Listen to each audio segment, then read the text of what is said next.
Hello. Today's guest, well, first of all, thank you for coming, and particularly if you're coming back, that's nice. I don't like to say it, but, like and subscribe. I'm not going to mention it again.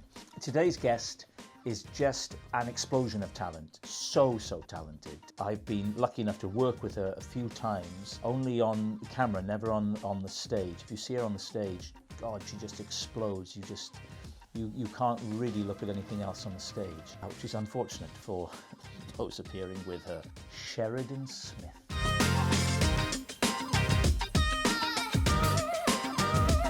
Oh, yeah. Oh, look at you. You're sitting on a pile of driftwood. What's happened? Are you shipwrecked? Kind of, yeah. Lovely to see you. How are you? How are you coping in this snowy lockdown? Do you know what? It's been actually lovely because I've got a little boy now, Billy, who's 9 months, and so it's been quite nice for me in a way. But so he's my kind of distraction. Let's talk about Billy a little bit then, because when I last saw you, it's been, how long has it been now? A couple of years, yeah. Maybe more. Although I watched you on Would You Lie to Me all the time, so I feel like I've seen you. Traditionally, we call it Would I Lie to You, but if you want to call it Would You Lie to Me, I mean, that's... Oh, what did I call it? Would I lie to me? You called it Would You Lie to Me, which was an interesting Freudian Oh, slip, which we can examine more later. well, that one I enjoy. My mum loves it. It's been Oh, getting her through lockdown because she's on her own, so she's isolating on her own up north, and that's hard. she watches it every night before bed to make herself laugh and go to bed on and up. So she'll be sending lots of love. That's now your parents. Your dad isn't with us now, but both your parents were a proper showbiz couple, weren't they? They were an act in themselves. Yeah, they were a country and western duo, and the showbiz is in like the working men's clubs up north, but they would gig 7 nights a week, bringing me and my brothers up. And so they'd be out every night, and before sat-navs, obviously, so they'd go all over the country, gigging, yeah. And so that's how I grew up, really, going to country and western gigs with them. And what would they do? Would they sing to tapes, or would they play instruments? So Dad played lead guitar and Mum played bass. And then they had a drum machine, one of those drum Yeah. machines. So they would take, requests. It wasn't like all tape backing track like it is nowadays. But yeah, and my dad played banjo, Hawaiian steel, Mum played mandolin. So it was amazing watching them growing up. There was always music in the house. And I love you. You played guitar on Huntsman with me. A little bit. Like, you're amazing. And you used to serenade me in my trailer. I loved it. I've still got a video. I've got to send that to you. It's brilliant Oh, if you sing it. Send it to me, and I will. we I'll could text you it. play it in this, because I need all the content I can get. I've got videos of us on the Huntsman. We should explain to people, because let's be honest, the film didn't Yes. set the world on Yes. fire. But Sheridan and I did this film about, I think, well, I know when it was. It was the year I turned 50, so it was 5 years ago, 2015. It was the sequel that nobody wanted, to The Huntsman, with Chris Hemsworth, Jessica Chastain, the wonderful Emily Blunt, Charlize Theron, but more importantly, Sheridan Smith. Sheridan Smith, Alexandra Roach, Nick Frost, and myself played the dwarves in it, and we had such fun. I laughed non-stop on that job with you. When I was telling someone that you were going to come on this, and they were asking me, they said, why? I said, she needs the work. And then after that, they said, well, what was it like? And here's the thing with you. You are so astronomically talented, and yet you seem to be quite unsure of it. And I don't know if I told you this, but when we went in to do The Huntsman, because we'd worked a little bit on Gavin and Stacey, but we didn't do Yeah. much together in that. But that's when I met you first. But on The Huntsman, you seemed so uncertain of your talent. And then I would watch you on the monitor doing a scene, and you just glow. And it was so hard to equate those two things. I always have been, but massively on that job, I felt major imposter syndrome because you guys were so brilliant and relaxed, and to me it was like, I don't know, like someone had pulled me from my little village and put me with all these huge stars, and I really just had no confidence at all on that job. I was really, and it was getting me upset in a way that, like, every scene I was questioning, and that was rubbish and that was rubbish.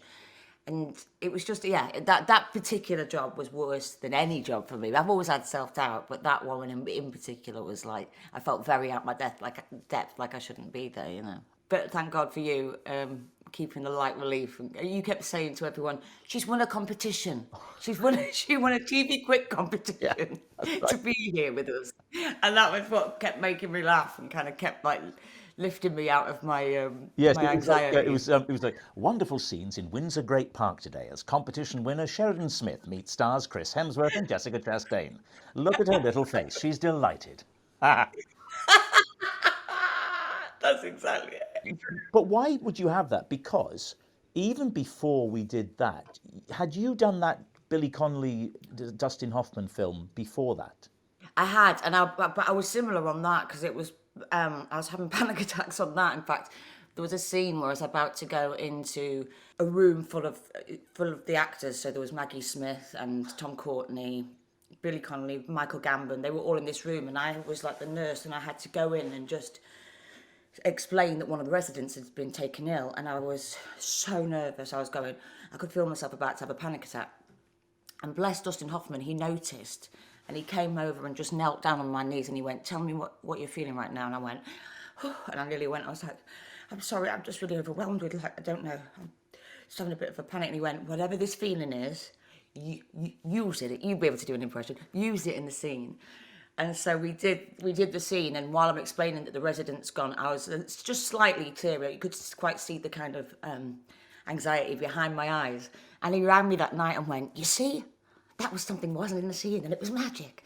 And I just remember thinking, wow, what a lovely director. And that's an actor's director who can see this girl's going through something, but let's use it. And then on screen, it came out so much better, whereas some actors would have gone, pull yourself together, and that would have probably sent me over the edge even more, you know. So, but those two films, like, were particularly when I was most nervous. I think it was just all the Americans, these big names, and it was just felt so overwhelming to me, you know. Let's go back to where we met. But I assume it was on Gavin and Stacey. Yeah, that Gavin and Stacey was where we first met. It was when we did the scene in the church for the christening, I think. Yes. And you had to sing. You sang something inside so strong. That was a brilliant scene because everyone was in it. And I was sat with James. You had to get up and do that, and I remember just crying and thinking, please don't turn the camera on me, because I was just, my shoulders were going. It was a lovely feeling, It was a wasn't it? special Being in time. something and realizing that it was good, and then realizing that people liked it, and then it becomes a Yeah. hit. I mean, you can have a whole career and do just fine, but never really be in a hit. But if you're in something that really catches on, it's a wonderful feeling. Oh, it's brilliant. I mean, James and Ruth, how they wrote that. I mean, I remember when I was with James, and I think the first series came out then, and they were casting for the sister. I think, or someone had said to him, "Sheridan looks quite similar to you with the blonde hair." And so they said, would I do it? And me and James had been, like, holidaying together, and we already did stuff like, we did little daft raps and musical medleys, like, in the pool and stuff. And so, like, when he did this rap, I remember we turned up to the read through and we'd learned it, this American Boy rap. So we actually did it at the read through. And oh God, it was just a lovely time. I mean, I was a lot younger then. I kind of wish I'd met James later, because I was a bit of a wild child back then when I. But he was amazing, and him and Ruth, like I say, genius. They wrote it so well, and to just be a small part of it was an honour. But don't you think the amazing thing was the way that they, when they came back and wrote that Christmas special after 10 years off, and it was so good. I mean, the pressure must have been So quite something. I bet for them it must have been, and the fact that he's been away and Ruth's been doing her own thing with Stella, the fact that they've just immediately, those characters, I guess because you all made them so brilliantly, it's like they got back together and then they created this masterpiece kind of one-off Christmas special, Yeah. which was amazing. Yeah. And I know everyone's asking for more, aren't they? Do you Yeah. think they'll do more, Rob? I think do? they Yeah. might do one more special, because they left it hanging, didn't they, with a proposal. So it would seem strange if they didn't. They should crack on if they are going to do it, because Joe Page isn't getting any younger. Anyway, You're such an ass. I love you. You did that play. One of the things I saw you in, you did Midsummer Night's Dream with David Walliams. Now, that must have been a nightmare for you. How did you find working with him? So it's fine when we have a laugh on set, but doing theatre was a nightmare because he was naughty. He would always, and he knows that I'm a giggler. You know I'm a Yeah. giggler. Once I go, I mean, and you're good at keeping a straight face like he is. So he can make me laugh and then he can stay and I'll literally be crying in tears. There was one show where me being the scatty person I am. And remember, you said everything, there's always a drama around me. Yeah. I ran out of petrol on my way to a matinee and had to ring the producer to come and wait for the car. The police were there. It was all really heavy traffic. And I had to run to the theatre. I got there at the 5-minute call. They quickly whacked away, gone. And David was finding it hilarious that I'd just made it. And then at the end of the play in Midsummer Night's Dream where he does the play within a play, and there's a bit where he goes, and I've got to just sit watching him, and he goes, which is? No, which was? And he just went, which is? No, petrol. Just like change the lyric, change Shakespeare's words. And the whole cast and I was crying. I was like, and we got put on report. We got really told off because it was Michael Grandage Company, and they were like, "You can't just start rewording Shakespeare." But yeah, it was good. It was good fun. It's always lovely. Now, the other thing, though, of course, is Pooch Power. Close. Pooch Perfect. That's right, that's right. But I think it should be called Pooch Power. Pooch Perfect, I mean, of course. What attracted you to Pooch Perfect? We were in lockdown. I was heavily pregnant, and Kate at the BBC had said, "Look, I know you love dogs. How would you feel about fronting this dog show?" She said, "I know, but I know your love of dogs, and it's like the perfect fit if you want to do it." And I thought, well, how lovely. And then I think your priorities change as well when you have a baby. Like, we're happy when we're younger to kind of go off doing filming jobs and being in a trailer in the middle of this nowhere, doing crying scenes all day. Whereas actually, he was 3 months old. We got to go to Manchester and Media City. Like, he's next door. We're in a studio. He's next door in the green room. And I was breastfeeding at the time, so I could keep going off set. And then I was on set with all these gorgeous doggies. And I was like, this is lovely. And I was like, this is the first time I've done entertainment, but it's so different to acting. Acting will always be my favourite thing. But it was lovely, and it was just the joy of a show. And I'm really pleased it's bringing people a bit of light relief. Here's the other thing. So Pooch Perfect, because the next thing is the Barking Murders. Now, what is it? So the Barking Murders, it's a Jeff Pope script. It's no dogs. Oh. He did, it was another factual drama. There's a guy called Stephen Port who was used to go on Grindr and lure these young lads to his flat and then drug them, and they were found dead. But the police at the time in Barking found these separate cases and just said, oh, it's just young gay guys and they've OD'd. Didn't at all, join the dots. And so I played the mum of Anthony Walgate, who's the first boy who got killed. And she just doesn't believe it. She's like, no, there's something wrong. And she keeps pushing the police. And then it turned out that this guy had been, and he'd been a serial killer. And Stephen Merchant plays Stephen Port. And he's brilliant. I mean, I only saw him in the court scene.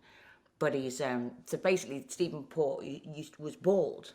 And he used to wear a wig and look quite young online and post these pictures, but actually he's quite terrifying with a bald head. So Stephen had his, head shaved, and he plays it really brilliantly, like really weird. And I mean, it must be hard for all the families because they were on set here and there, and you just feel such a responsibility, to tell their story. It's a brilliant piece, and the woman I play, I got to, Sarah Sachs, I got to become really good friends with her, and their strength, what they went through. But it's a really harrowing piece, and I think people are going to really enjoy it. Listen, it's been so lovely to talk to you. It's reminded me what a fun time we've had. We must do something else. Maybe I could play your son in something. You could. I'm going to let you get back to your life. Thank you so much. Love you. So full of admiration for you. Thank you for doing this, and I hope I see you soon. Mwah. I love you.